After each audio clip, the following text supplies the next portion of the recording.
A Guide to Stoicism. St. George William Joseph Stock. Introduction. Here is a summary of the main themes and content of the book, based on the information available. The book begins with a presentation of the central concepts of Stoicism. This includes an emphasis on virtue, rationality, and emotional control as paths to a full and happy life.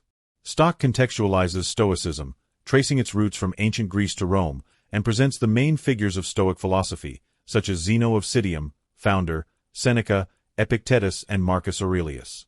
A key point of the book is the demonstration of how Stoic teachings, despite being ancient, remain relevant and applicable today.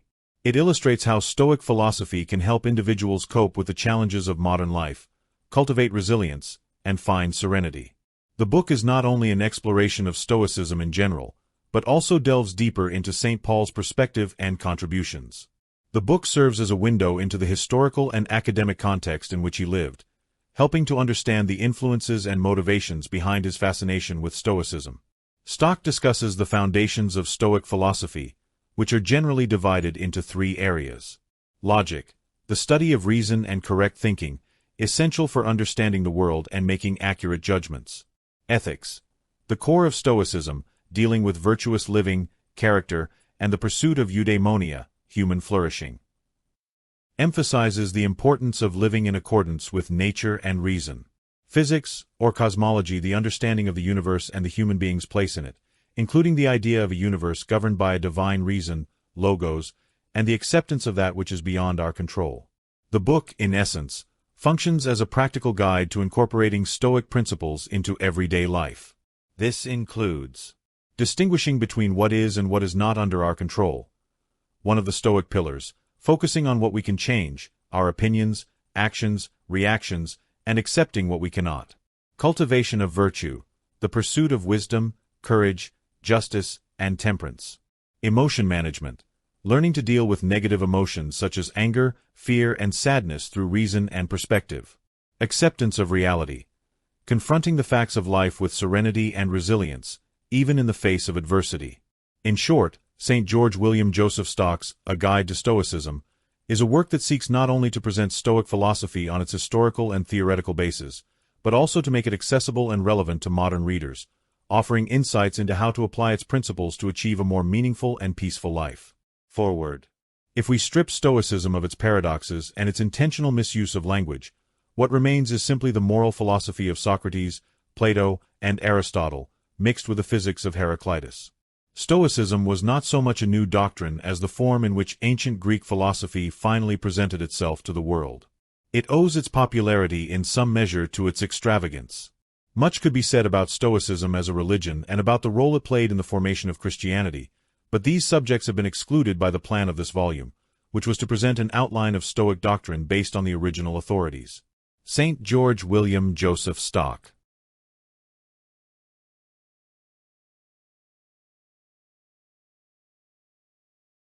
Philosophy, among Greeks and Romans. Among the Greeks and Romans of the classical age, philosophy occupied the place which religion occupies among us. Its appeal was to reason, not to revelation. Where, asks Cicero in his Offices, should we seek training in virtue, if not philosophy? Now, if truth is believed to rest on authority, it is natural that it should be impressed upon the mind from the earliest age, since the essential thing is that it should be believed. But a truth which appeals to reason must be content to wait until reason is developed. We are born into the Eastern, the Western, the Anglican, or some other denomination, but it was of its own free will that the serious-minded young Greek or Roman embraced the tenets of one of the great sects which divided the world of philosophy. The motive which led him to do so in the first instance may have been merely the influence of a friend, or the discourse of some eloquent orator, but the choice, once made, was his own choice, and he adhered to it as such. Conversions from one sect to another were very rare. A certain Dionysius of Heraclea, who passed from the Stoics to the Cyrenaics, came to be known as the deserter. It was as difficult to be independent in philosophy as it is for us to be independent in politics. When a young man entered a school, he committed himself to all his opinions, not only as to the end of life, which was the chief point of division, but also as to all questions on all subjects. The Stoic differed not only in his ethics from the Epicurean, he differed also in his theology, his physics, and his metaphysics. Aristotle, as Shakespeare knew, considered young men unfit to hear moral philosophy. And yet it was a question, or rather the question, of moral philosophy, the answer to which decided the young man's opinions on all other points. The language which Cicero sometimes uses about the seriousness of the choice made in childhood, and how a young man is involved in a school before he is really capable of judging, reminds us of what we hear said nowadays about the danger of a young man being ordered about before he has formed his opinions. To this it was replied that a young man only exercised the right of private judgment in selecting the authority whom he should follow, and that having been done, he trusted everything else to that authority. We know the analogue of this statement in modern times also. Cicero admits that there would be something in it if the selection of the true philosopher did not demand, above all, the philosophic mind. But in those days it probably happened, as it does now, that if a man did not form speculative opinions in his youth, the pressure of business would not give him time to do so later. The life of Zeno, the founder of Stoicism, was from 347 BC to 275. He did not begin to teach until 315, when he was 40 years old. Aristotle died in 322, and with him closed the great constructive era of Greek thought. The Ionian philosophers speculated on the physical constitution of the universe, the Pythagoreans on the mystical properties of numbers. Heraclitus propounded his philosophy of fire, Democritus and Leucippus sketched a rudimentary version of the atomic theory. Socrates raised questions concerning man, Plato discussed them with all the freedom of dialogue, Aristotle elaborated them systematically. The later schools did not add much to the body of philosophy. They merely emphasized different sides of the doctrine of their predecessors, and carried the views to their logical consequences. The great lesson of Greek philosophy is that what is right is worth doing, regardless of reward or punishment, and regardless of the shortness of life. The Stoics so reinforced this lesson by the seriousness of their lives and the influence of their moral teachings that it became more particularly associated with them. Cicero, though he always styled himself an academician, exclaims at one point that he fears the Stoics are the only philosophers, and whenever he attacks Epicureanism his language is that of a Stoic. Some of the most eloquent passages of Virgil seem to be inspired by Stoic speculation. Even Horace, in spite of his jests with the wise, in his serious moments borrows the language of the Stoics. It was they who inspired the highest flights of declamatory eloquence in Persius and Juvenal. Their moral philosophy affected the world through the medium of Roman law, whose great teachers were educated under their influence. So widespread was this moral philosophy of the Stoics that it was read by the Jews of Alexandria in Moses under the veil of allegory, and declared to be the inner meaning of the Hebrew Scriptures. If the Stoics did not add much to the body of philosophy, they did a great job of popularizing it and applying it to life. An intense practicality was a hallmark of later Greek philosophy. This was common to Stoicism and its rival Epicureanism. Both regarded philosophy as the art of life, though they differed in their conception of what that art should be. Although the two schools were largely opposed, they also had other features in common. Both were children of an age when the free city had given way to monarchies, and personal life had taken the place of corporate life. The question of happiness was no longer, as for Aristotle, and still more for Plato, one for the state, but for the individual. In both schools the speculative interest was weak from the beginning, and tended to become weaker still as time went on. Both were new departures from pre-existing schools. Stoicism grew out of Cynicism, as Epicureanism grew out of Cyrenaicism. Both were content to draw for their physics on the pre-Socratic schools, the one adopting the firm philosophy of Heraclitus, the other the atomic theory of Democritus. Both reacted strongly to the abstractions of Plato and Aristotle, and tolerated nothing but concrete reality. The Stoics were as materialistic in their way as the Epicureans. As to the nature of the supreme God, we may, with Seneca, represent the difference between the two schools as a question of the senses versus the intellect, but we shall soon see that the Stoics regarded the intellect itself as a kind of body. The Greeks agreed that there was an end or aim in life, and that this should be called happiness, but here their agreement broke down. As to the nature of happiness, there was the widest variety of opinion. Democritus had made it consist in serenity of mind, Anaxagoras in speculation, Socrates in wisdom, Aristotle in the practice of virtue with some favor of fortune, Aristippus simply in pleasure. These were the opinions of philosophers. But besides these there were the opinions of ordinary men, as shown by their lives rather than by their language. Zeno's contribution to thought on the subject does not at first sight seem illuminating.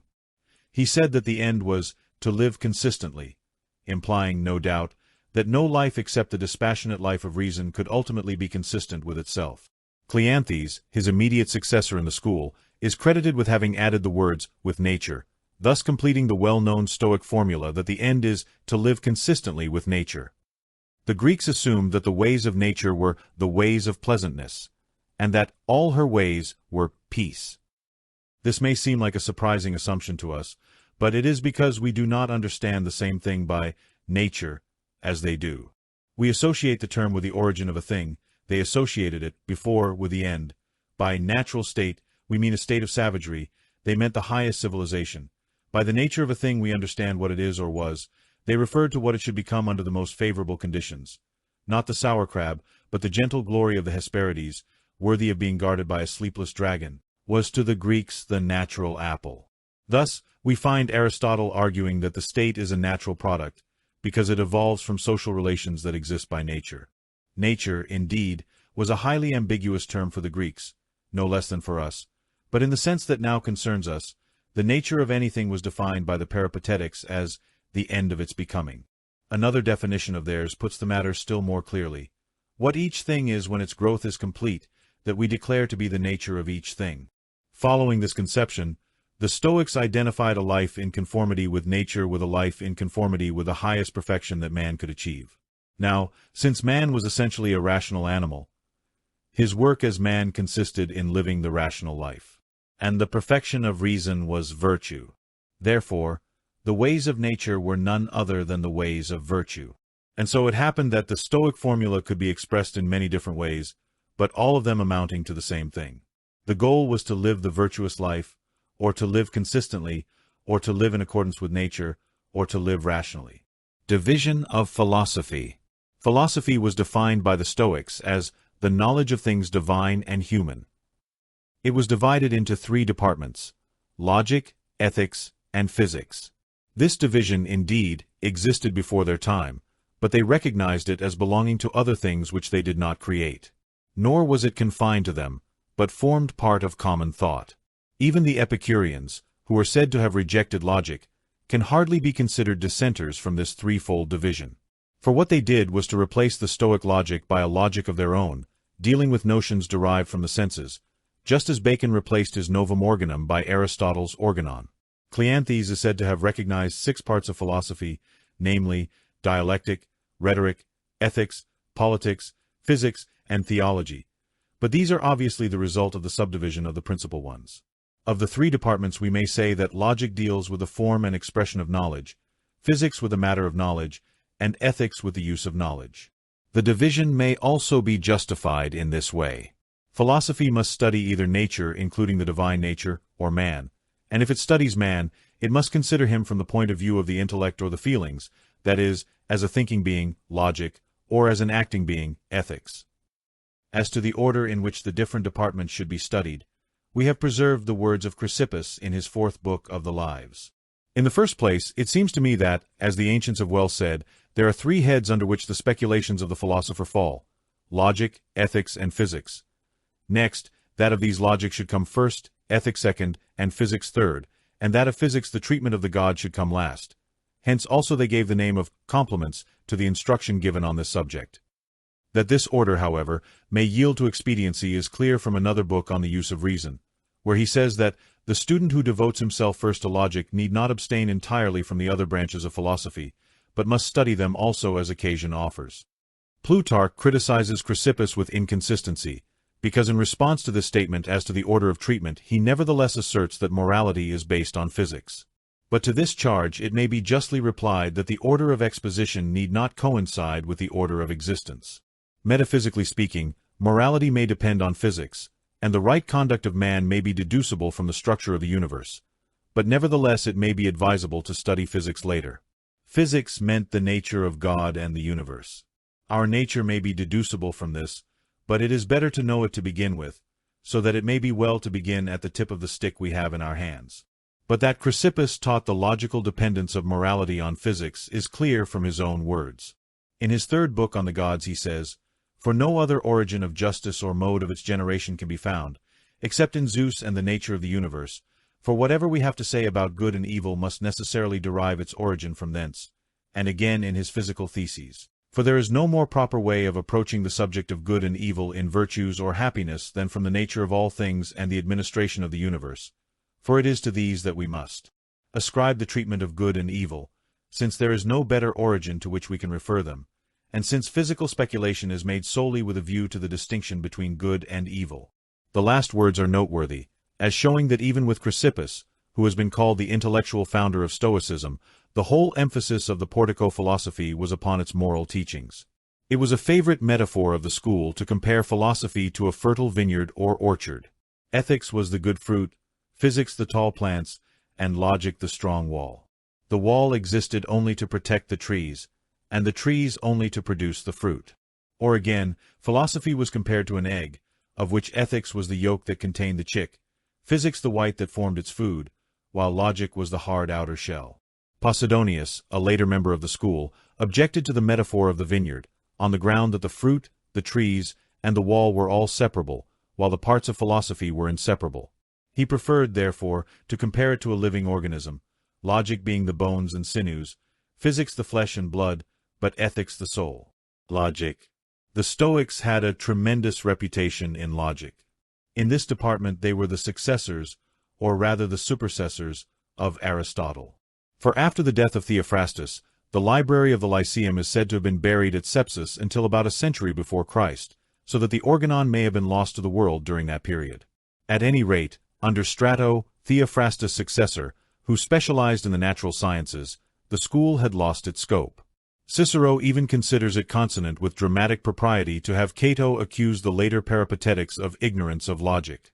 On the other hand, Chrysippus became so famous for his logic that it created the general impression that if there were a logician among the gods, it was none other than that of Chrysippus. But if the Stoics were strong in logic, they were weak in rhetoric. This strength and weakness were characteristic of the school at all periods. Cato is the only Roman Stoic to whom Cicero bestows the praise of true eloquence.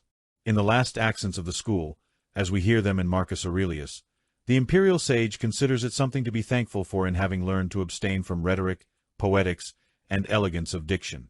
The reader, however, cannot help wishing that he had taken some means to lessen the obstinacy of his style.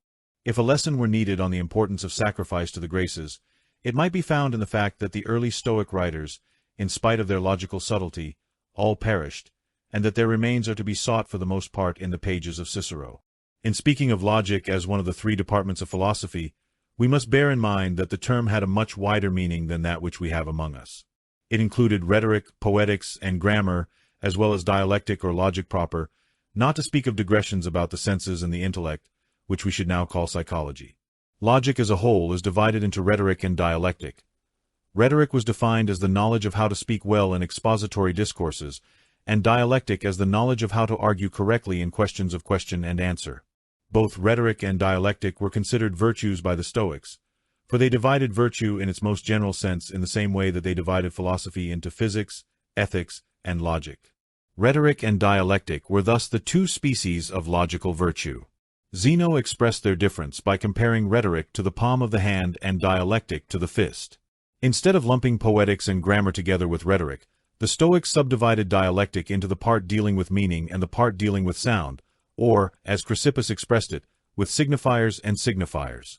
Under the former came the treatment of the alphabet, the parts of speech, solecism, barbarism, poems, amphibolites, meter, and music, a list which at first sight seems somewhat confusing, but in which we may recognize the general features of grammar, with its departments of phonology, accident, and prosody. The treatment of solecism and barbarism in grammar corresponded to that of fallacies in logic. With regard to the alphabet, it is worth noting that the Stoics recognized 7 vowels and 6 voiceless vowels. This is more correct than our way of speaking of 9 voiceless vowels, since aspirated consonants are clearly not voiceless. According to the Stoics, there were 5 parts of speech: noun, appellative, verb, conjunction, and article. Name meant a proper name, and appellative a common term. 5 virtues of speech were considered: Hellenism, clarity, conciseness, propriety, and distinction. By Hellenism was meant speaking Greek well. Distinction was defined as a diction that avoided simplicity. Against these there were two overarching vices, barbarism and solecism, the one an offense against accidentality and the other against syntax. The famous comparison of the child's mind to a blank sheet of paper, which we associate so closely with Locke's name, actually comes from the Stoics. The first characters inscribed upon it were the impressions of sense, which the Greeks called fantasies.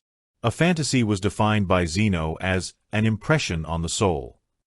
Cleanthes contented himself with taking this definition in its literal sense, and believed that the soul was impressed by external objects as wax is by a signet ring.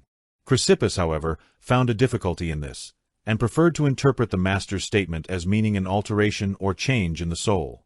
He imagined the soul as receiving a modification from every external object acting upon it, just as the air receives countless blows when many people speak at once. He further declared that in receiving an impression the soul was purely passive, and that the fantasy revealed not only its own existence, but also that of its cause, just as light reveals itself and the things that exist in it. Thus, when, through vision, we receive an impression of white, an affection is established in the soul, by virtue of which we are able to say that there is a white object which affects us. The power of naming the object resides in the understanding. First must come the fancy, and the understanding, having the power of expression, expresses in speech the affection which it receives from the object. The cause of the fancy was called a phantom, for example, the white or cold object. If there is no external cause, then the supposed object of the impression was a phantom, like a figure in a dream, or the Furies whom Orestes sees in his frenzy. How, then, were we to distinguish an impression that contained reality from one that did not? By touch is all the Stoics really had to say in answer to this question. Just as Hume made the difference between sense impressions and ideas lie in the greater vividness of the former, so did they. Only Hume saw no need to go beyond the impression, whereas the Stoics did. Certain impressions, they maintained, carried with them an irresistible conviction of their own reality, and this not only in the sense that they existed, but also in the sense that they were attributable to an external cause. These were called rapturous fancies. Such a fancies needed no proof of their own existence, or of that of their object. They were self-evident. Their occurrence was accompanied by submission and assent on the part of the soul. For it is as natural for the soul to assent to the self-evident as to seek its own good. The assent to a rapturous fancies was called understanding, indicating the soul's firm grasp of reality. An entrancing fancy was defined as one which was impressed from an existing object, by virtue of that object itself, in such a way that it could not be from a non-existent object.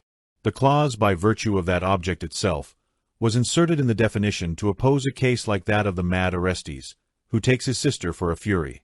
In that case, the impression was derived from an existing object, but not from that object as such, but rather as colored by the imagination of the perceiver. The criterion of truth, then, was none other than the entrancing fancy. Such at least was the doctrine of the early Stoics, but the later ones added a safeguard clause, when there is no impediment. For they were pressed by their opponents with imaginary cases like that of Admetus, who saw his wife before him in fact, and yet did not believe that it was she. But here there was an impediment.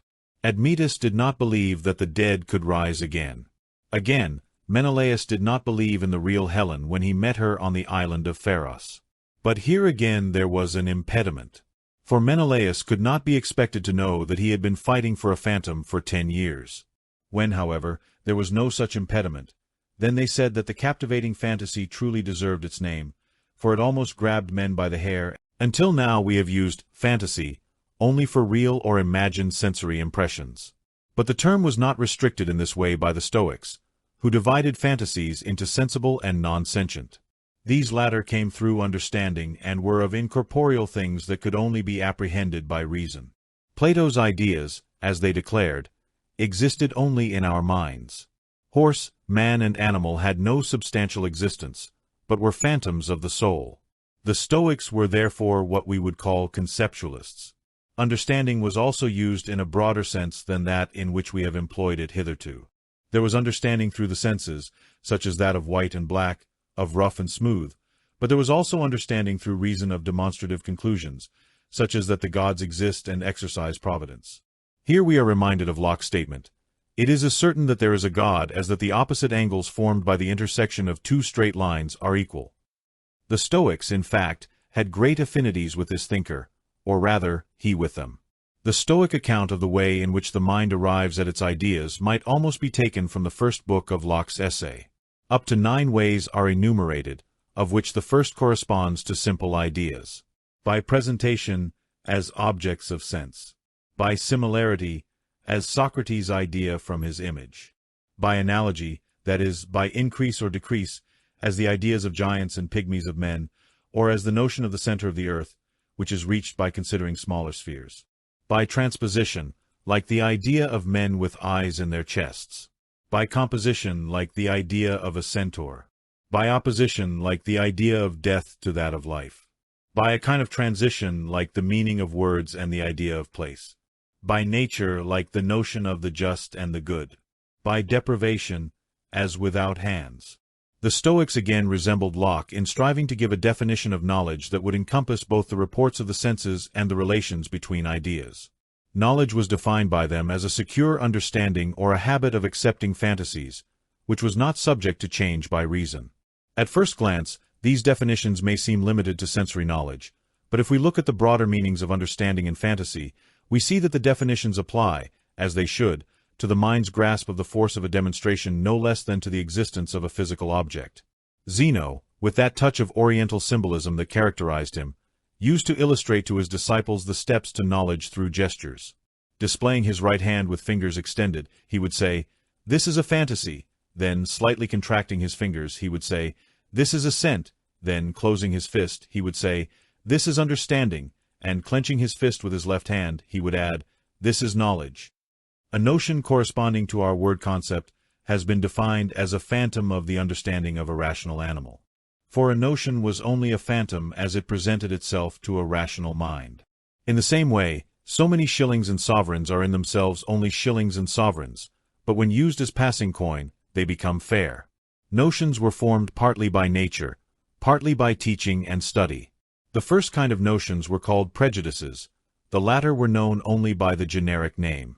Of the general ideas which nature imparts to us, reason was perfected about the age of 14, at which time the voice, its outward and visible sign, reaches its full development, and when the human animal is complete in other respects, and is capable of reproducing its species. Thus the reason which united us to the gods was, according to the Stoics, not a pre-existing principle, but a gradual development from the senses. It may be rightly said that with them the senses were the intellect. Being was confined by the Stoics to the body, a bold assertion whose consequences we shall see later. For the present it is enough to note the havoc it wreaks among the categories. Of Aristotle's 10 categories only the first, substance, remains, and that only in its narrower sense of primary substance.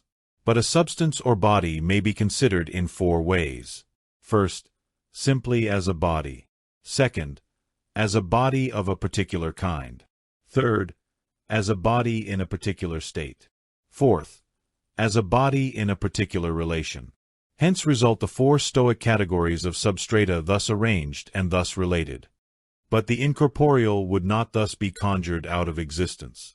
For what could be done with such things as the meaning of words, time, place, and the infinite void? Even the Stoics did not attribute bodies to these, and yet they had to be recognized and mentioned. The difficulty was overcome by the invention of the higher category of something, which was to include both the corporeal and the incorporeal. Time was a something, as was space, though neither of them possessed being. In the Stoic treatment of the proposition, grammar was much mixed with logic. They had a broad name which applied to any part of the diction, whether it was a word or words, a sentence, or even a syllogism. This we will translate as dict. A dict, then, was defined as that which subsists in correspondence with a rational fancy. A dict was one of the things which the Stoics admitted to be without body. There were 3 things involved when anything was said: the sound, the sense, and the external object. Of these, the first and the last were bodies, but the intermediate was not a body. We may illustrate this by following Seneca, as follows: "You see Cato walking. What your eyes see and your mind attentive to is a body in motion. So you say, Cato is walking." The mere sound of these words is indeed air in motion, and therefore a body, but their meaning is not a body, but an utterance about a body, which is something quite different. The important role played by conjunctive propositions in their logic led the Stoics to formulate the following rule concerning the material quality of such propositions. Truth can only be followed by truth, but falsehood can be followed by falsehood or by truth. In examining the details of Stoic logic that have survived to us, the first thing that strikes one is its extreme complexity compared with Aristotelian logic. It was a scholastic age, and the Stoics refined and distinguished at will. As to immediate inference, a subject that has been treated with subtlety among us, Chrysippus estimated that the changes that could be made in 10 propositions exceeded 1,000,000, but for this assertion he was rebuked by the mathematician Hipparchus, who proved that the affirmative proposition produced exactly 103,049 forms, and the negative 310,962. Among us, the affirmative proposition is more prolific in consequences than the negative. But, on the other hand, the Stoics were not content with anything so simple as mere negation, but had arntic and privative negative propositions, not to mention supernegatives. Another notable feature is the total absence of Aristotle's 3 figures, and the only modes mentioned are those of the complex syllogism, such as the modus ponens in a conjunctiva. Their mode of reasoning was, if A, then B, but A. He who is free from sorrow is happy. The wise man is happy. Thus, if it is truly asserted that it is day, any consequence of that assertion, for example, that it is light, must also be true. But a false statement can go either way. For example, if it is falsely stated that it is night, the consequence that it is dark is also false. But if we say, the earth flies, which was considered not only false, but impossible, footnote. Here we may remember Arago's warning not to call anything impossible outside the scope of pure mathematics. This involves the true consequence that the earth exists. Although the simple syllogism is not mentioned in Diogenes Laertius' sketch of Stoic logic, it is frequent in the surviving accounts of their arguments. Take, for example, the syllogism with which Zeno defended the cause of temperance. You do not tell a secret to a drunken man. You tell a secret to a good man.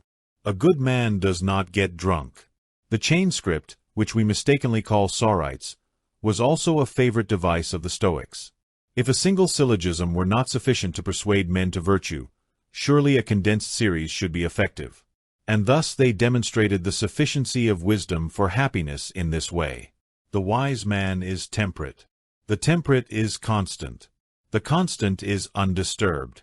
The untroubled is free from sorrow. The delight which the early Stoics felt in this pure play of the intellect led them to attack with avidity the abundant stock of fallacies current among the Greeks of their time.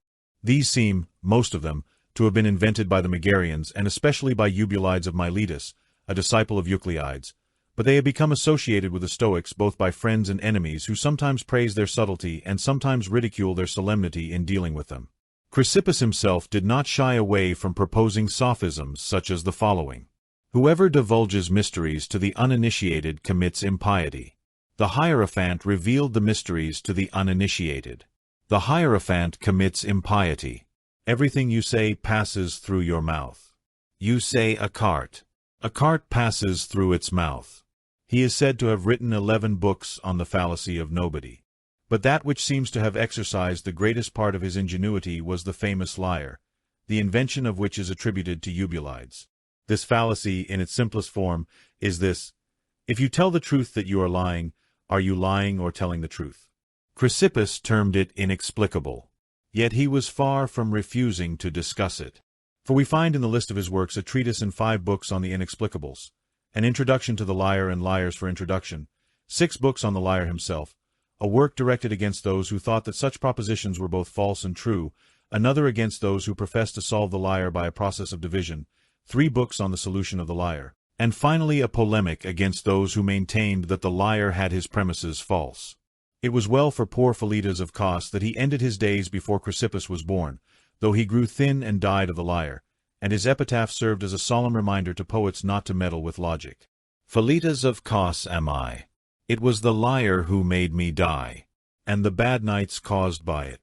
Perhaps we owe him an apology for the translation. Notwithstanding the lofty heights to which Stoic morality rose, it was avowedly based on self-love, in which the Stoics were in tune with the other schools of thought of the ancient world. Ethics. We have already had to deal with the psychology of the Stoics in relation to the first principles of logic. It is no less necessary to do so now when dealing with the foundations of ethics. It is said that the Stoics considered the existence of 8 parts of the soul.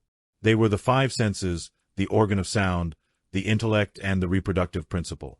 Passions, it should be noted, are conspicuous by their absence.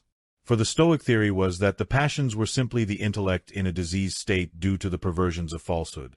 This is why the Stoics did not argue passionately, conceiving that if once admitted into the citadel of the soul, it would supplant the legitimate ruler. Passion and reason were not 2 things that could be kept separate, in which case reason might be expected to control passion, but were 2 states of the same thing, a worse and a better. The imperturbable intellect was the rightful monarch in the kingdom of man. Therefore, the Stoics commonly referred to it as the guiding principle. This was the part of the soul which received fantasies, and it was also that in which the impulses were generated, with which we shall now deal more particularly. Impulse or appetite was the principle in the soul that impelled to action. In an unperverted state, it was directed only toward things in accordance with nature. The negative form of this principle, or the avoidance of things because they are contrary to nature, we will call repulsion. The first impulse that arose in a newborn animal was to protect itself and its own constitution, which was in keeping with its nature. What tended to his survival, he sought. What tended to his destruction, he avoided. Thus, self-preservation was the first law of life. While man was still in the merely animal stage, and before reason had developed in him, the things that were in accordance with his nature were health, strength, good physical condition, soundness of all the senses, beauty, quickness, in short, all the qualities that constituted the richness of physical life and contributed to the harmony of life. These were called the first things according to nature. Their opposites were all things contrary to nature, such as disease, weakness, mutilation. Under the first things according to nature came also the agreeable advantages of the soul, such as quickness of intelligence, natural ability, industry, application, memory, and the like. It was a question whether pleasure should be included among these attributes. Some members of the school evidently thought so, but the orthodox opinion was that pleasure was a kind of consequence, and that the direct pursuit of it was injurious to the organism. The consequences of virtue were joy, animation, and the like. These were the playfulness of the spirit, like the joy of an animal in the prime of its vitality, or like the flowering of a plant. For one and the same power manifested itself in all the ranks of nature, only at each stage on a higher level. To the vegetative powers of the plant the animal added sense and impulse. It was therefore in accordance with the nature of an animal to obey the impulses of the senses, but to sense and impulse man added reason, so that when he became conscious of himself as a rational being, it was in accordance with his nature to let all his impulses be shaped by this new and masterful hand. Virtue was therefore preeminently in accordance with nature. What then we must now ask is the relation of reason to impulse, as conceived by the Stoics. Is reason simply the motive force, and impulse the motive force? Seneca protests against this view, when impulse is identified with passion. One of his arguments for this is that reason would be equated with passion, if both were equally necessary for action. But the question is forced by the use of the word passion, which was defined by the Stoics as an excessive impulse. Is it then possible, even on Stoic principles, for reason to function without something other than itself to aid it? Or must we say that reason is itself a principle of action? Here Plutarch helps us by telling us, on the authority of Chrysippus in his work on the law, that impulse is the reason of man which commands him to act, and similarly that repulsion is the prohibitive reason. This makes the Stoic position unmistakable, and we must accommodate ourselves to it, despite its difficulties.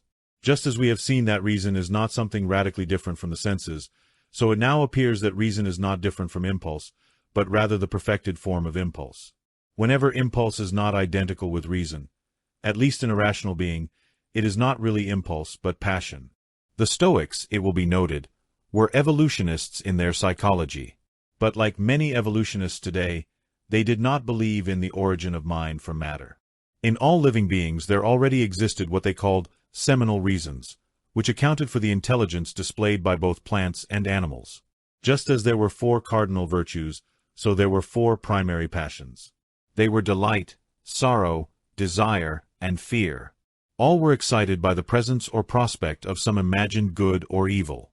That which excited desire by its prospect caused delight by its presence, and that which excited fear by its prospect caused sorrow by its presence. Thus 2 of the primary passions had to do with good, and 2 with evil. All these were furies which infested the lives of fools, making them bitter and painful, and it was the task of philosophy to fight against them. This fight was not hopeless, since the passions were not based on nature, but on false opinions. They arose from voluntary judgments, and owed their origin to want of mental sobriety. If men wished to live the time of life allotted to them in tranquility and peace, they must by all means keep themselves aloof from the passions. The 4 primary passions having been formulated, it became necessary to justify their division by arranging the specific forms of feeling under these 4 heads. In this task, the Stoics displayed a subtlety which is more interesting to the lexicographer than to the student of philosophy. They laid great stress on the derivation of words as a clue to their meaning, and as their etymology was not governed by principles, their ingenuity was free to indulge in the wildest extravagances of the imagination. The indifference of things other than virtue and vice was evident in the definition of good, which made it essentially beneficial. Things like health and wealth could be beneficial or not, depending on the circumstances. Therefore they were no more good than evil. Again, nothing could be truly good whose good or evil depended on the use to which it was put, but this was the case with things like health and wealth. Although every passion condemned itself, there were nevertheless certain eupathies, or happy affections, which would be experienced by the ideally good and wise man. These were not disturbances of the soul, but constancies. They were not opposed to reason, but were part of it. Though the wise man would never be carried away by delight, yet he would feel an abiding joy in the presence of the true and only good. He would never actually be agitated by desire, yet he would be animated by desire, for it was directed only to the good, and though he would never feel fear, yet he would be driven in danger by proper caution. There was, therefore, something rational corresponding to 3 of the 4 primary passions. Against delight, joy was to be placed. Against sadness there was nothing to be placed, for it arose from the presence of an evil that would never cling to the wise. Sadness was the irrational conviction that you should grieve where there is no reason to. The ideal of the Stoics was the limpid serenity of Socrates, whom Xanthippe declared always had the same countenance, both when he left home in the morning and when he returned in the evening. Just as the heterogeneous multitude of passions followed the banners of their 4 leaders, specific forms of feeling sanctioned by reason were separately attributed to the 3 eupathies. Zeno divided things into good, bad, and indifferent. To good belonged virtue and that which participated in virtue, to evil, vice and what participated in the vice. All other things were indifferent. To the 3rd class belonged such things as life and death, health and sickness, pleasure and pain, beauty and ugliness, strength and weakness, honor and dishonor, wealth and poverty, victory and defeat, nobility and baseness of birth. Good was defined as that which benefits. To bestow benefit was no less essential to good than to bestow heat was to warming. If someone were to ask what to benefit consisted of, he would receive the answer that it consisted of producing an act or state in accordance with virtue, and in the same way, it was established that to harm consisted of producing an act or state in accordance with vice. Since virtue was itself the end, it was, of course, worthy of choice in itself, independently of hope or fear as to its consequences. Furthermore, being the supreme good, it could not admit of any increase by the addition of indifferent things. It did not even admit any increase due to the prolongation of its own existence, since the question was not one of quantity, but of quality.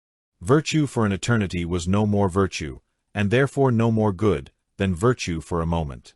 Yet one circle was not rounder than another, whatever its diameter might be, nor would it impair the perfection of a circle if it were immediately obliterated in the same dust in which it was drawn. The true and only good, then, was identical with what the Greeks called beautiful and what we call right. To say that something was right was to say that it was good, and conversely, to say that it was good was to say that it was right. This absolute identity between good and right, and on the other hand between evil and wrong, was the head and center of Stoic ethics. The right contained within itself everything that was necessary for a happy life. Wrong was the only evil and made men miserable whether they knew it or not. To say that the good of men resides in virtue was another way of saying that it resides in reason, since virtue was the perfection of reason. Since reason was the only thing by which nature distinguished man from other creatures, to live a rational life was to follow nature. Nature was at the same time the law of God and the law for man. For by the nature of anything was meant not that which we actually discover it to be, but that which, in the eternal fitness of things, it was obviously destined to become. To be happy, then, was to be virtuous was to be rational was to follow nature, and to follow nature was to obey God. Virtue gave to life that uniform flow in which Zeno declared happiness to consist. This was achieved when the genius itself was in harmony with the will that disposed of all things. Virtue, having been purified of all the dross of the emotions, was revealed as something purely intellectual, so that the Stoics agreed with the Socratic conception that virtue is knowledge. They also adopted from Plato the four cardinal virtues: wisdom, temperance, courage, and justice, and defined them as branches of knowledge. Against these were placed four cardinal vices: folly, intemperance, cowardice, and injustice. Under both the virtues and the vices there was an elaborate classification of specific qualities. But despite the care with which the Stoics divided and subdivided the virtues, virtue, according to their doctrine, was always one and indivisible. For virtue was simply reason, and reason, if it existed, must control all aspects of conduct equally. He who has one virtue has them all, was a paradox with which Greek thought was already familiar. But Chrysippus went further, declaring that he who displayed one virtue displayed them all. Neither was the man perfect who did not possess all the virtues, nor was the act perfect which did not involve them all. Where the virtues differed from one another was merely in the order in which they placed things. Each was primarily itself, everything else secondarily. Wisdom had to determine what was right to do, but this involved the other virtues.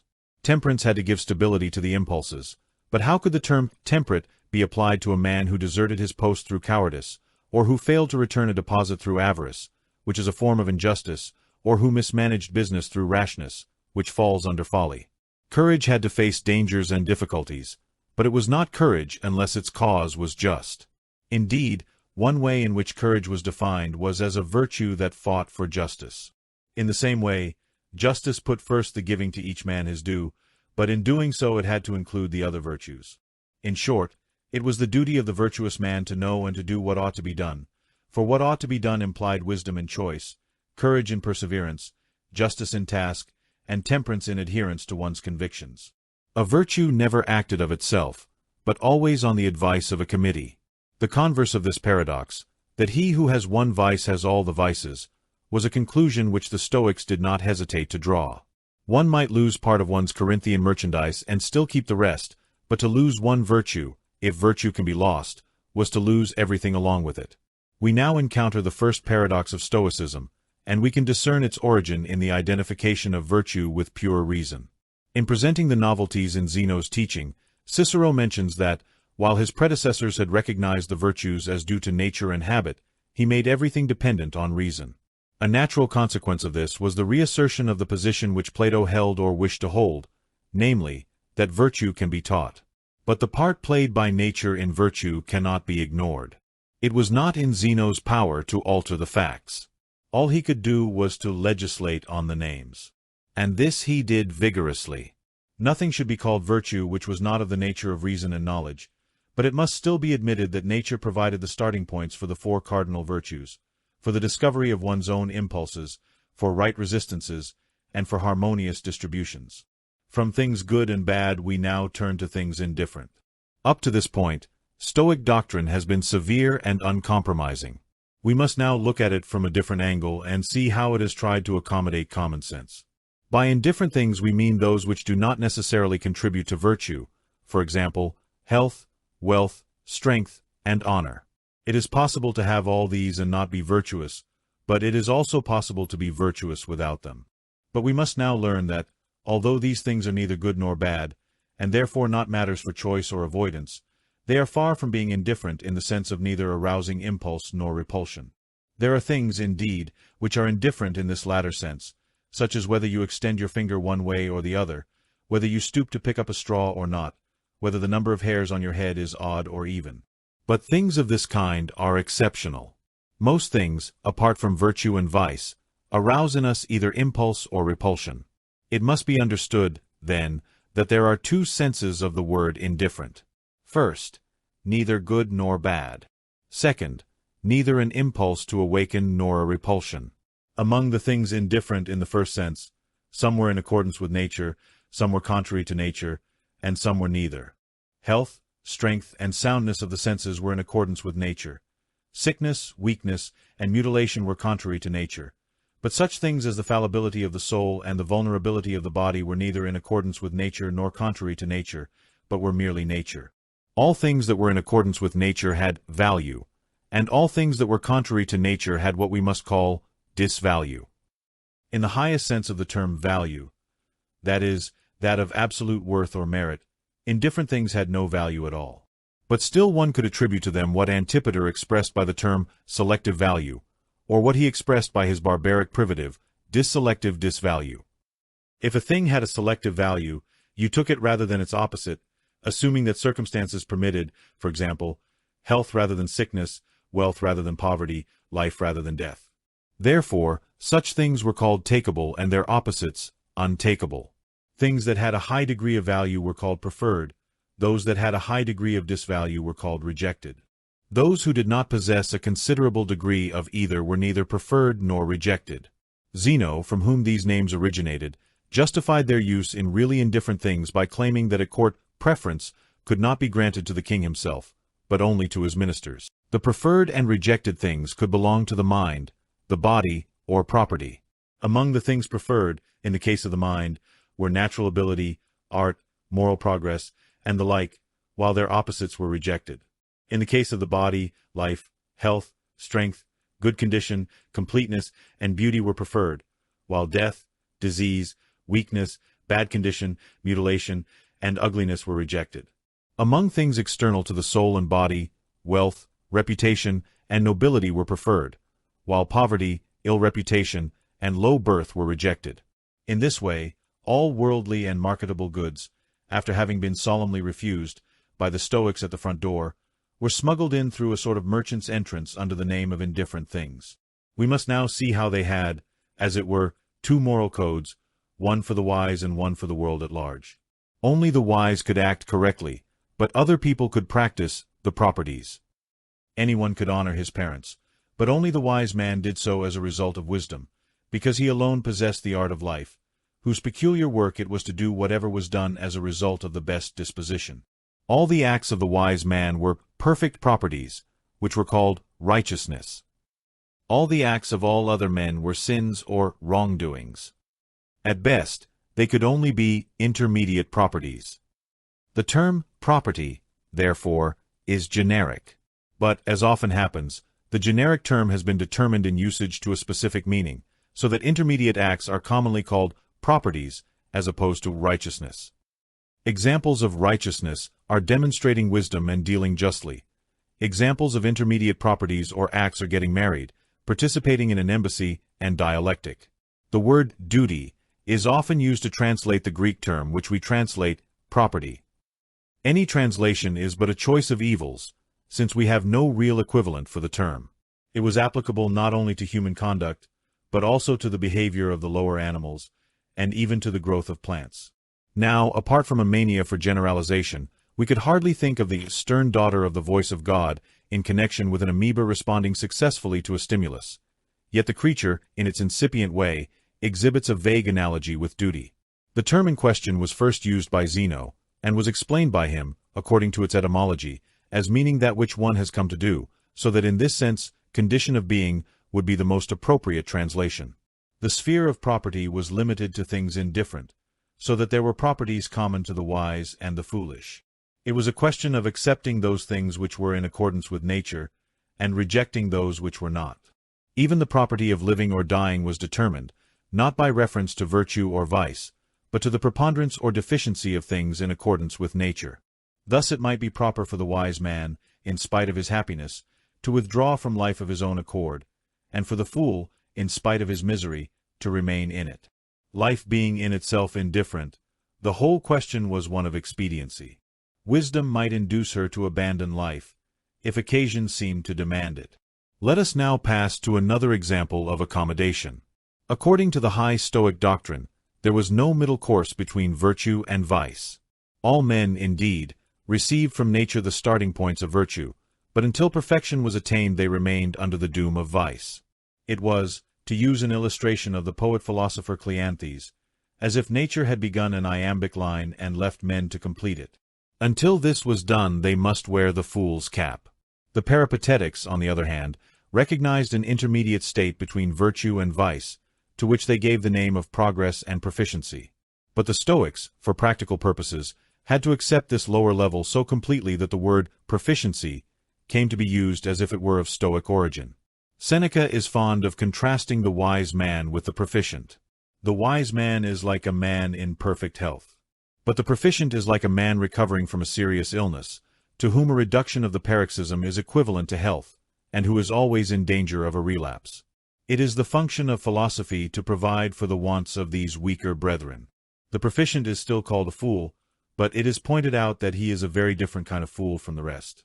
Further, the proficient are arranged into three classes, in a manner reminiscent of the technicalities of Calvinistic theology.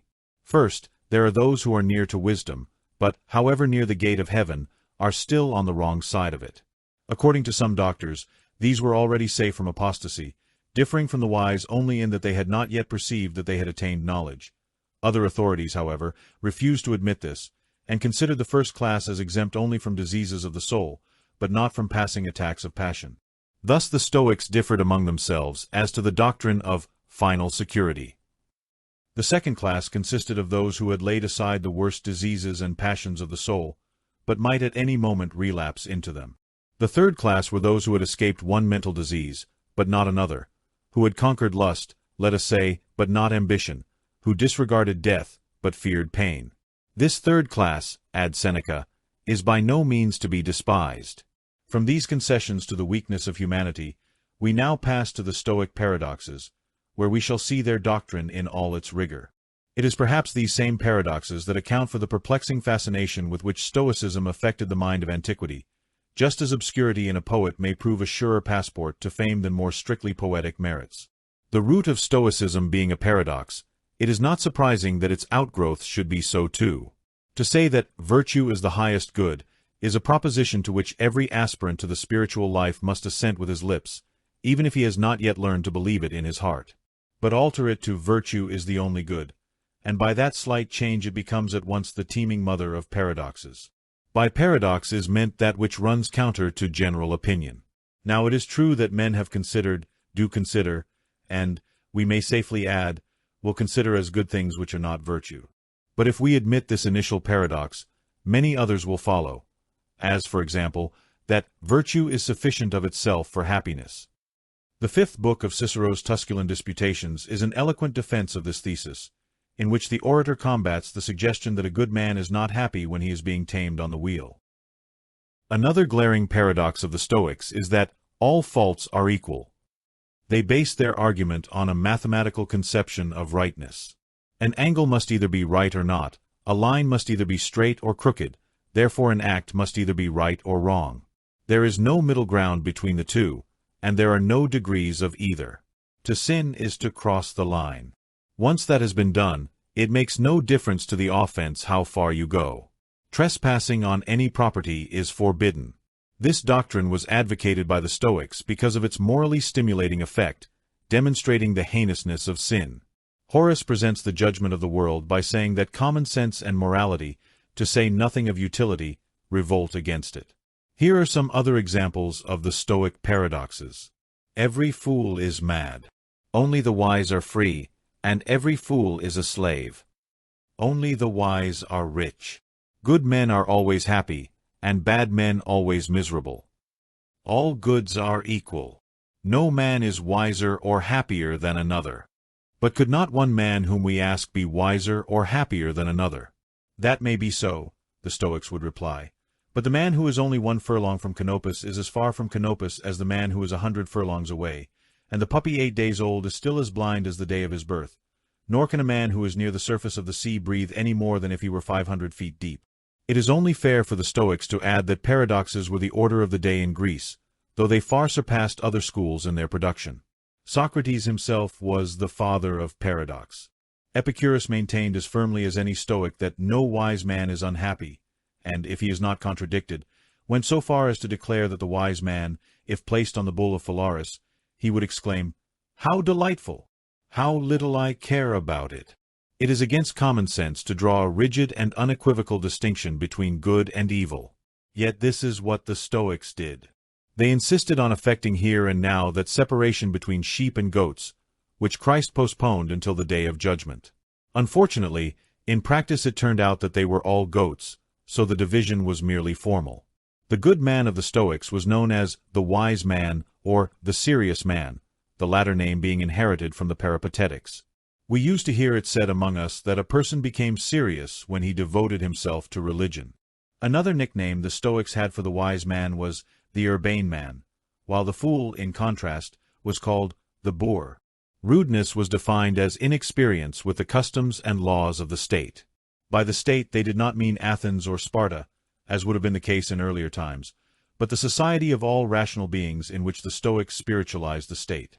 Only the wise man had the freedom of this city, and the fool was therefore not only a boor, but a stranger or an exile. In this city justice was natural and not conventional, for the law by which it was governed was the law of right reason. The law, then, was spiritualized by the Stoics, as well as the state. It no longer meant the determinations of this or that community, but the commandments of the eternal reason that governed the world and that would prevail in the ideal state. Law was defined as right reason, ordering what should be done and forbidding what should not be done. As such, it was no different from the impulse of the wise man himself. As a member of a state and by nature subject to the law, man was essentially a social being. Among all the wise men there was unanimity, which was a knowledge of the common good, because their views on life were harmonious. The fools, on the other hand, whose views of life were discordant, were enemies of each other and inclined to harm each other. As a member of society, the wise man would play his role in public life. Theoretically, this has always been true, and in practice it would be true whenever the present constitution approaches tolerably near the ideal type. But if circumstances were such that it was certain that his involvement in politics would be of no benefit to his country, and only a source of danger to himself, then he would abstain. The type of constitution that the Stoics most approved of was a mixed government containing democratic, aristocratic, and monarchical elements. Where circumstances permitted, the wise man would act as a lawgiver and educate humanity. One way of doing this was by writing books that would prove useful to the reader. As a member of existing society, the wise man would marry and have children, both for his own good and for that of his country, for which, if he were good, he would be willing to suffer and die. Still, he would long for a better time, when, in Zeno's Republic, as in Plato's, the wise men would have wives and children together, when the elders would love all the rising generation equally with fatherly affection, and when conjugal jealousy would cease to exist. Being essentially a social being, the wise man was endowed not only with the most serious political virtues, but also with the graces of life. He was sociable, diplomatic, and stimulating, using conversation as a means of promoting goodwill and friendship. As far as possible, he was everything to everyone, which made him fascinating and charming, insinuating and even cunning. He knew how to get straight to the point and choose the right moment, but despite everything he was simple, unpretentious, straightforward and without affectation. In particular, he never reveled in irony, much less sarcasm. From the social characteristics of the wise man, let us now pass to a side of his character that seems eminently antisocial. One of his most vaunted characteristics was his self-sufficiency. He would be able to emerge from a burning city, from the wreckage not only of his fortune but also of his friends and family, and declare with a smile that he had lost nothing. All he really cared about was being centered in himself. Only then could he be sure that fortune would not snatch it from him. The apathy or lack of passion of the wise man is another of his most striking characteristics. Since passions, as Zeno shows, are not natural but forms of disease, the wise man, as a perfect man, would naturally be completely free from them. They were so many disturbances of the uniform flow in which his bliss resided. The wise man, therefore, would never be moved by a feeling of favor toward anyone. He would never forgive a fault. He would never feel pity. He would never be overcome by supplication. He would never be moved to anger. As to the absence of pity in the wise man, the Stoics themselves must have felt some difficulty, since we find Epictetus advising his hearers to show pity out of compassion for another, but to be careful not to feel it. The wise man's inexorability was merely a consequence of his calmness and reasonableness, which would lead him to adopt the right view from the start. In the end, the wise man would never become angry. For why should it arouse his anger to see another, in his ignorance, hurt himself? One more touch still needed to be added to the wise man's apathy. He was immune to wonder. No miracle of nature could awaken his astonishment, no mephitic cavern, which men consider the mouths of hell, no deep low tide, the permanent wonder of the Mediterranean inhabitant, no hot springs, no jets of gushing fire. From the absence of passion it is but a step to the absence of error. Thus we now pass to the infallibility of the wise man, a monstrous doctrine, which was never touched upon in the schools before Zeno. The wise man, it was asserted, had no opinions, never repented of his conduct, never was deceived in anything. Between the daylight of knowledge and the darkness of ignorance, Plato interposed the twilight of opinion in which men for the most part walked. But not so the Stoic sage. Of him it may be said, as Charles Lamb said of the Scotchman with whom he so imperfectly sympathized, "His understanding is always at its meridian. You never see the first dawn, the first rays. He has no vacillations of self-sufficiency. Guesses, misgivings, half-intuitions, half-consciousness, partial illuminations, obscure instincts, embryonic conceptions, have no place in his brain or vocabulary. The twilight of doubt never falls upon him. Opinion, whether in the form of a loose assent or a weak supposition, was foreign to the serious man's frame of mind. With him there was no hasty or premature assent of the understanding, no forgetfulness, no distrust. He never allowed himself to be deceived or deluded, never needed an arbiter, never was deceived in his decisions, nor was he blinded by another. No urbane man ever strayed from his path, or missed the mark, or saw amiss, or heard amiss, or erred in any of his senses. He never conjectured or thought of anything better, for the first was a form of imperfect assent, and the second a sign of previous rashness.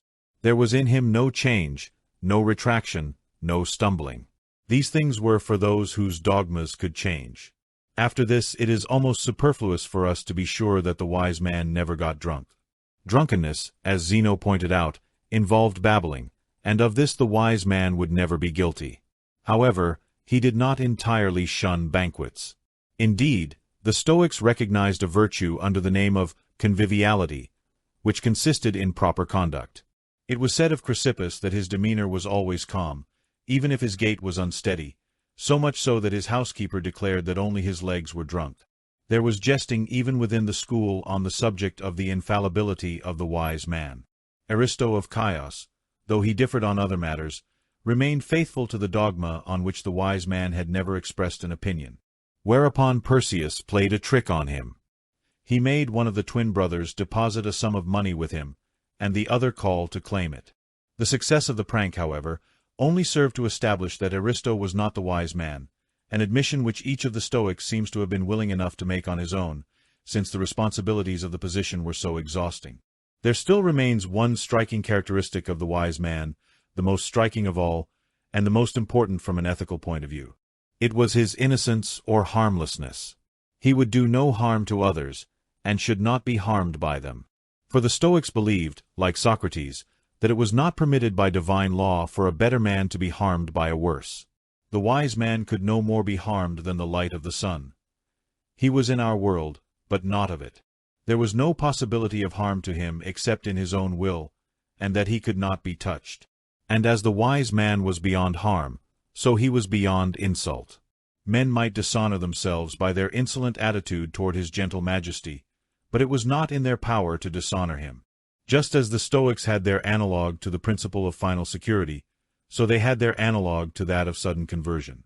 They held that a man might become a wise man without being conscious of it at first. The abrupt transition from folly to wisdom was in accordance with their principle that there was no middle ground between the two, but it was naturally a point which attracted the criticism of their opponents. That a man should be at one moment stupid, ignorant, unjust, and intemperate, a slave, poor and destitute, and at the next a king, rich and prosperous, temperate and just, sure in his judgments and free from error, was a transformation, they declared, more reminiscent of children's fairy tales than of the doctrines of a sober philosophy. Physics. We have now before us the main facts concerning the Stoic view of human nature, but we still need to see in what context they were placed.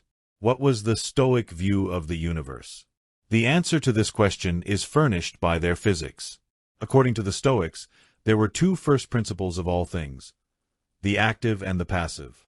The passive was that unqualified being known as matter.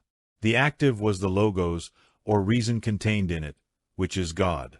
This, it was asserted, eternally permeates matter and creates all things. This dogma, established by Zeno, was repeated after him by the subsequent leaders of the school.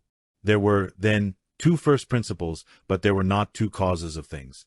The active principle alone was the cause, the other was mere matter upon which it operated, inert, insensate, devoid in itself of all form and quality, but ready to assume any qualities or forms. Matter was defined as that out of which anything is produced. The prima materia, or unqualified being, was eternal, and admitted of neither increase nor decrease, but only change. It was the substance or being of all things that exist. The Stoics, as may be observed, used the term matter with the same confused ambiguity with which we use it, now for sensible objects which have form and other qualities, now for the abstract conception of matter, which is devoid of all qualities. Both first principles, it must be understood, were conceived as bodies, though formless, the one interpenetrating the other everywhere. To say that the passive principle, or matter, is a body is easy for us, owing to the familiar confusion mentioned above. But how could the active principle, or God, be conceived as a body? The answer to this question may sound paradoxical. It is because God is a spirit. A spirit, in its original sense, meant air in motion. Now the active principle was not air, but something that had an analogy with it, namely ether. Ether in motion could be called spirit, just as air in motion could be called spirit. It was in this sense that Chrysippus defined the thing that is, as a spirit moving in and out of itself, or a spirit moving back and forth. From the first two principles, which are unmanageable and indestructible, must be distinguished the four elements which, although they are ultimate for us, were produced in the beginning by God and are destined one day to be reabsorbed into the divine nature. Among the Stoics, these were the same as those which had been accepted since Empedocles, namely, earth, air, fire, and water. The elements, like the first two principles, were bodies. Unlike them, it was declared that they possessed form as well as extension. An element has been defined as that from which things initially arise and into which they are finally dissolved. In this relationship, the four elements were situated in relation to all the composite bodies that the universe contained. The terms earth, air, fire, and water had to be understood in a broad sense. Earth meaning everything that was of the nature of earth, air everything that was of the nature of air, and so on. Thus, in the human body, the bones and tendons belong to the earth. The four qualities of matter, hot, cold, moist, and dry, indicated the presence of the four elements. Fire was the source of heat, air of cold, water of moisture, and earth of dryness. Together, the four elements formed the indescribable being called matter. All animals and other composite natures on earth had within them representatives of the four great physical constituents of the universe, but the moon, according to Chrysippus, consisted only of fire and air, while the sun was pure fire. Although all compound bodies could be summed up in the four elements, there were important differences between the elements themselves. Two of them, fire and air, were light. The other two, water and earth, were heavy. By light was meant that which tends away from its own center, and by heavy that which tends toward it. The two light elements stood to the two heavy ones in the same relation as the active principle to the passive in general. Moreover, fire had a primary principle which entitled it, if the definition of an element were pressed, to be considered the only one worthy of the name. For the other three elements sprang from it, and should again be summed up in it. We would have a completely mistaken impression of what Bishop Berkeley calls the philosophy of fire, if, in this context, we were to think of the furious element whose power lies in destruction. Let us rather imagine as the type of fire the benign and beatific solar heat, the vivifying and fostering of all terrestrial life. For, according to Zeno, there were two kinds of fire, one destructive and the other, which we may call constructive, and which he called artistic. This latter kind of fire, known as ether, was the substance of the heavenly bodies, as well as of the souls of animals and the nature of plants. Chrysippus, following Heraclitus, taught that the elements were transformed into one another by a process of condensation and rarefaction. Fire first solidified into air, then air into water, and finally water into earth. The process of dissolution occurred in the reverse order. Earth rarefied into water, water into air, and air into fire. It is permissible to see in this old world doctrine an anticipation of the modern idea of different states of matter, the solid, the liquid, and the gaseous, with a fourth state beyond the gaseous, which science can as yet only guess at, and in which matter seems almost to merge with spirit. Each of the four elements had its own abode in the universe.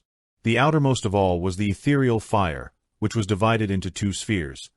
First, that of the fixed stars, and then that of the planets. Below this was the sphere of air, below this again that of water, and lowest, or in other words, most central of all, was the sphere of earth, the solid basis of the whole structure. The water may be said to be above the earth because nowhere was there water without land beneath it, but the surface of the water was always equidistant from the center, while the earth had prominences rising above the water. When we say that the Stoics regarded the universe as a plenum, the reader must understand by universe the cosmos or the ordered whole. Within this there was no void, owing to the pressure of the celestial upon the terrestrial sphere. But outside this lay the infinite void without beginning, middle, or end. This occupied a very ambiguous position in their scheme. It was not being, for being was confined to body, and yet it was there. It was in fact nothing, and that was why it was infinite. For just as nothing can be attached to nothing, so there can be no one attached to anything. But though incorporeal in itself, it had the capacity of containing body, a fact which enabled it, in spite of its nonentity, to serve, as we shall see, a useful purpose. Did the Stoics then regard the universe as finite or infinite? In answering this question we must distinguish our terms, as they did. The all, they said, was infinite, but the all was finite. For the all was the cosmos and the void, while the all was the cosmos alone. We may suppose that this distinction originated with the later members of the school. For Apollodorus noted the ambiguity of the word all, in the sense of the cosmos alone, cosmos plus void. If then, by the term universe, we understand the cosmos, or the ordered whole, we must say that the Stoics regarded the universe as finite. Every being and every body, which was the same thing as being, had necessarily limits. Only non-being was unlimited. Another distinction, this time due to Chrysippus himself, which the Stoics found it convenient to draw, was between the three words void, place, and space. Emptiness was defined as the absence of body. Place was that which was occupied by the body. The term space was reserved for that which was partially occupied and partially unoccupied. Since there was no corner of the cosmos not filled with body, space, as will be seen, was another name for the whole. Place was compared to a full vessel, emptiness to an emptiness, and space to the vast wine cask, like that in which Diogenes made his abode, which was kept partly full, but in which there was always room for more. The last comparison, of course, should not be forced. For if space is a barrel, it is one without top, bottom, or sides. But though the Stoics regarded our universe as an island of being in an ocean of emptiness, they did not admit the possibility that other similar islands might exist beyond our reach. The spectacle of the starry heavens, which presented themselves every night to their gaze with all the brilliance of a southern sky, that was all there was to be. Beyond that lay nothingness. Democritus or the Epicureans might dream of other worlds, but the Stoics defended the unity of the cosmos as vehemently as the Mohammedans defended the unity of God, for to them the cosmos was God. In terms of shape, they conceived it as spherical, based on the fact that the sphere was the perfect figure and also the best adapted to movement. Not that the universe as a whole moved. The earth was at its center, spherical and motionless, and around it revolved the sun, moon, and planets, each fixed in its respective sphere as in so many concentric rings, while the outermost ring of all, which contained the fixed stars, revolved around the rest with inconceivable speed. The tendency of all things in the universe toward the center kept the earth fixed in the middle, subject to equal pressure from all sides. The same cause also, according to Zeno, kept the universe itself at rest in the void. But in an infinite void, it would make no difference whether the whole were at rest or in motion. It may have been the desire to escape the notion of a migrating whole that led Zeno to broach the curious doctrine that the universe is weightless, being composed of elements of which two are heavy and two are light. Air and fire did indeed tend toward the center like everything else in the cosmos, but not before they reached their natural home. Until then, they were ascending in nature. It then seems that the ascending and descending tendencies of the elements neutralized each other and left the universe devoid of weight. The universe was the only thing perfect in itself, the only thing that was an end in itself. All other things were indeed perfect as parts, when considered in relation to the whole, but none of them was an end in itself, unless man could be considered as such, for he was born to contemplate the universe and imitate its perfections. Thus, then, the Stoics conceived of the universe in its physical aspect, as one, finite, fixed in space, but revolving around its own center, the earth, beautiful beyond all things and perfect as a whole. But it was impossible for this order and beauty to exist without the mind. The universe was permeated by intelligence, just as man's body is permeated by his soul. But just as the human soul, though present in all places of the body, is not present in all places to the same degree, so it was with the soul of the world. The human soul presents itself not only as intellect, but also in the lower manifestations of the senses, growth, and cohesion. It is the soul that is the cause of plant life, which manifests itself more particularly in nails and hair. It is also the soul that causes cohesion between the parts of solid substances, such as bones and tendons, that make up our structure. Likewise, the world soul manifested itself in rational beings as intellect, in lower animals as mere souls, in plants as nature or growth, and in inorganic substances as sustenance or cohesion. To this lower stage add change, and you have growth or vegetable nature. Add fantasy and impulse to that fantasy, and you will ascend to the soul of irrational animals. At a still higher stage you reach the rational and discursive intellect, which is peculiar to man among mortal natures. We speak of the soul as the cause of plant life in our bodies, but the Stoics did not admit that plants possessed a soul in the strict sense. What animated them was nature, or, as we called it above, growth. Nature, in this sense of the principle of growth, was defined by the Stoics as a constructive fire, regularly proceeding to production, or a fiery spirit endowed with artistic ability. That nature was an artist needed no proof, since it was her work that human art tried to copy. But she was an artist who combined the useful with the pleasant, aiming at both beauty and convenience. In the wider sense, nature was another name for providence, or the principle which held the universe together, but, as the term is now used, it represented that degree of existence which is above cohesion and below the soul. From this point of view, it has been defined as a cohesion subject to self-originated changes, according to seminal reasons, affecting and maintaining its results at definite times and reproducing in the offspring the characteristics of the parent. This sounds as abstract as Herbert Spencer's definition of life, but it must be kept in mind that nature was always a spirit, and, as such, a body. It was a body of less subtle essence than the soul. Likewise, when the Stoics spoke of cohesion, they should not be interpreted as referring to some abstract principle like attraction. Cohesions, said Chrysippus, are nothing else than airs, for it is by them that bodies are held together, and of the individual qualities of things which are held together by cohesion, air is the compressive cause, which in iron is called hardness, in stone thickness, and in solvent whiteness. Not only solidarity, then, but also colors, which Zeno called the first schematisms of matter, were considered to be due to the mysterious action of air. In fact, qualities in general were only gusts and tensions of air, which gave form and figure to the inert matter underlying them. The cosmos, identical with God, was described as an individual composed of all beings, incorruptible and ingenerable, the creator of the ordered structure of the universe, who, at certain periods of time, absorbs all being into himself and generates it anew from himself.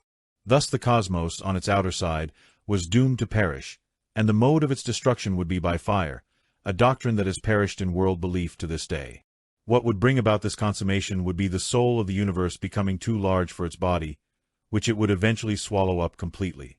At the outburst, when everything returned to the primordial ether, the universe would be pure soul and equally fully alive. In this subtle and attenuated state, it would require more space than before, and so would expand into the void, contracting again when another period of cosmic generation had begun. Hence the Stoic definition of the void or infinity as that into which the cosmos resolves itself at the outburst. In this theory of the contraction of the universe from an ethereal state, and its final return to the same condition, there is a resemblance to the modern scientific hypothesis of the origin of our planetary system from the solar nebula, and its predestined end therein. This is especially the case as the theory was maintained by Cleanthes, who imagined the heavenly bodies as hastening to their own destruction by darting, like gigantic moths, towards the sun. Cleanthes, however, did not conceive of mere mechanical force at work in this matter. The great apotheosis of suicide which he foresaw was a voluntary act, for the heavenly bodies were gods, and were willing to lose theirs in a larger life. Thus all the divinities, except Zeus, were mortal, or at any rate perishable. The gods, like men, were destined to come to an end some day. They would melt in the great furnace of being as if they were made of wax or tin.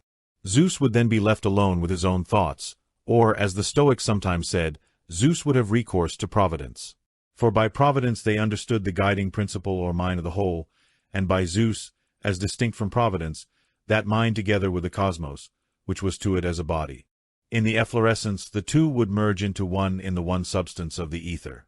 And then, in the fullness of time, there would be a restitution of all things. Everything would return regularly, exactly as before. To us, who have been taught to strive for progress, this seems a bleak prospect. But the Stoics were consistent optimists, and did not ask for a change in what was best. They were content that the one drama of existence should enjoy a perpetual continuation, without perhaps an overly generous regard for the actors. Death interrupted life, but did not end it. For the candle of life, which was now extinguished, would be rekindled in the future. Being and non-being alternated in endless succession for all except him, in whom all being resolved itself and from whom it emerged again, as from the vortex of some Ionian maelstrom. Conclusion. When Socrates declared before his judges that there is no evil for a good man, either in life or after death, nor are his affairs neglected by the gods, he sounded the keynote of Stoicism, with its two chief doctrines, virtue as the only good, and the government of the world by providence. Let us ponder his words, lest we interpret them in the light of a comfortable modern piety. Many things commonly called evil may, and do, befall a good man in this life, and therefore, presumably, misfortunes may also befall him in any other life that may exist. The only evil that can ever befall him is vice, for that would be a contradiction in terms. Unless Socrates was uttering idle words on the most solemn occasion of his life, he must be understood to mean that there is no evil but vice, which implies that there is no good but virtue. Thus we come at once to the heart of Stoic morality.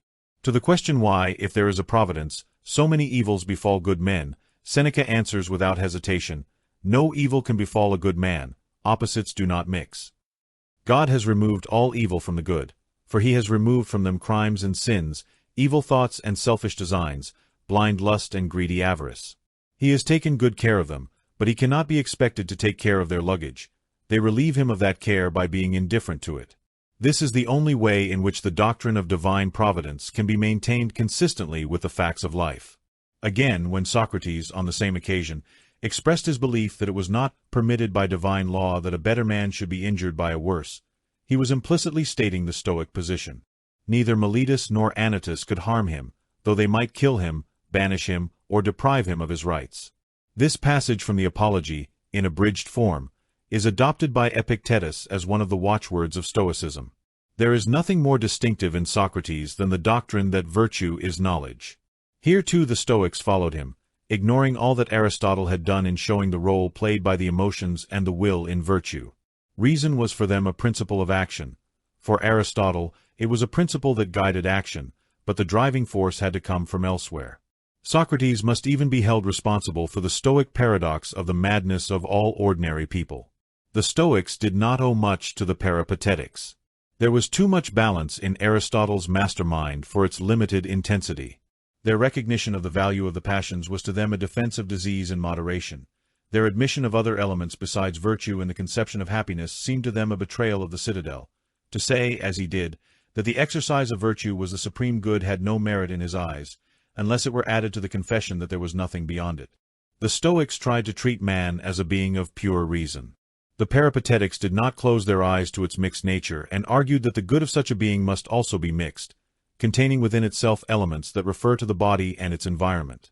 The goods of the soul, indeed, they said, far surpassed those of the body and the state, but still the latter had a right to be considered.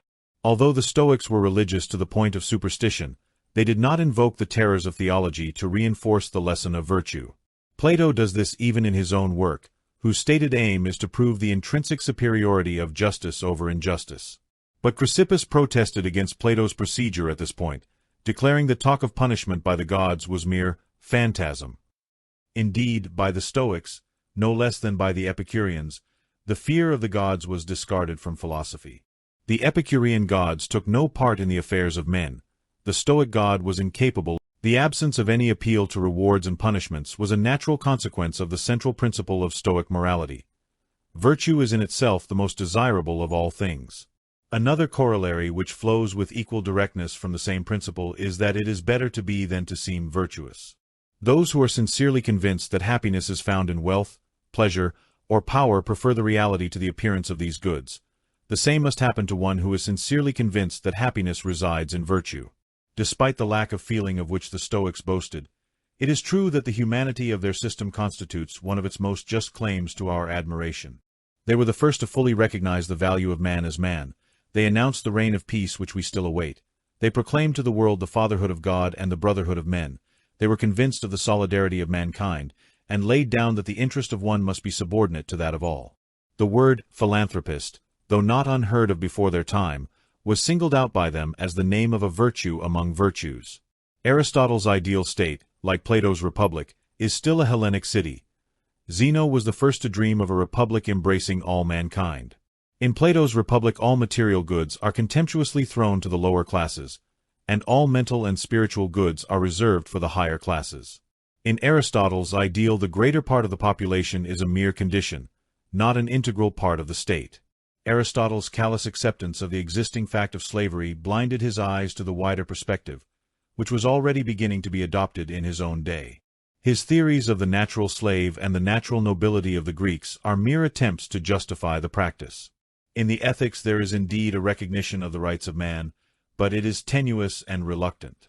Aristotle tells us that a slave, as a man, admits of justice and therefore of friendship, but unfortunately it is not this concession that predominates in his system, but rather the reduction of the slave to a living instrument, by which it is immediately preceded. In another passage Aristotle points out that men, like other animals, have a natural affection for the members of their own species, a fact which, he adds, is best manifested in travel. This incipient humanitarianism seems to have been developed much more markedly by the followers of Aristotle, but it was the Stoics who gained the glory of having initiated the humanitarian sentiment. Virtue, for the early Greek philosophers, was aristocratic and exclusive. Stoicism, like Christianity, opened it up to the most humble of humanity. In the kingdom of wisdom, as in the kingdom of Christ, there was no barbarian, Scythian, slave, or free man. The only true freedom was to serve philosophy, or, what was the same thing, to serve God, and this could be done in any walk of life. The only condition for communion with good gods and men was the possession of a certain disposition of mind, which could belong equally to a gentleman, a freedman, or a slave. Instead of the arrogant assertion of the natural nobility of the Greeks, we now hear that a good mind is true nobility. Birth does not matter. All come from the gods. The door of virtue is closed to no one. It is open to all, admits all, invites all. Free men, freedmen, slaves, kings, and exiles. Its election is not based on family or fortune. It is content with the naked man. Wherever there was a human being, Stoicism saw a field for doing good. Their followers should always have in their mouths and hearts the well-known phrase, Homo sum homini nihil a me alienum puto. The Latin phrase means, I am a man, nothing human is considered alien to me, or more simply, I am a man, nothing human is alien to me. It is an expression that emphasizes the importance of empathy, understanding others, and tolerance. Closely linked to the humanitarianism of the Greeks is their cosmopolitanism. Cosmopolitanism is a word whose meaning has contracted rather than expanded over time. By this we mean freedom from the shackles of nationality. The Stoics meant this and much more. The city of which they claimed to be citizens was not merely this round world in which we live, but the universe at large, with all the powerful life it contains. In this city, the greatest cities on earth, Rome, Ephesus, or Alexandria, were just houses. Being exiled from one of them was just like changing lodgings, and death was just a change from one neighborhood to another. The free men of this city were all rational beings, wise on earth and the stars in the sky. Such an idea was in perfect keeping with the rising genius of Stoicism. It was proclaimed by Zeno in his Republic, and after him by Chrysippus and his followers. He captured the imagination of foreign writers, such as the author of the Peripatetic de Mundo, who was possibly of Jewish origin, and of Philo and St. Paul, who certainly were. Cicero does not fail to make use of it in the name of the Stoics. Seneca delights in her, Epictetus employs it for edification, and Marcus Aurelius finds solace in his heavenly citizenship from the cares of an earthly ruler. Like Antoninus, indeed, his city is Rome, but as a man, it is the universe. The philosophy of an age cannot perhaps be inferred from its political conditions with the certainty which some writers assume. Yet there are cases in which the connection is obvious. Taking a broad view of the matter, we may say that the opening of the East by the arms of Alexander was the cause of the change in the philosophical outlook from Hellenism to cosmopolitanism. If we reflect that the Cynic and Stoic teachers were for the most part strangers to Greece, we shall find a very tangible reason for the change of outlook. Greece had done her work of educating the world, and the world was beginning to pay her in kind. Those who had been branded natural slaves were now giving laws to philosophy. The realm of wisdom was suffering violence at the hands of the barbarians.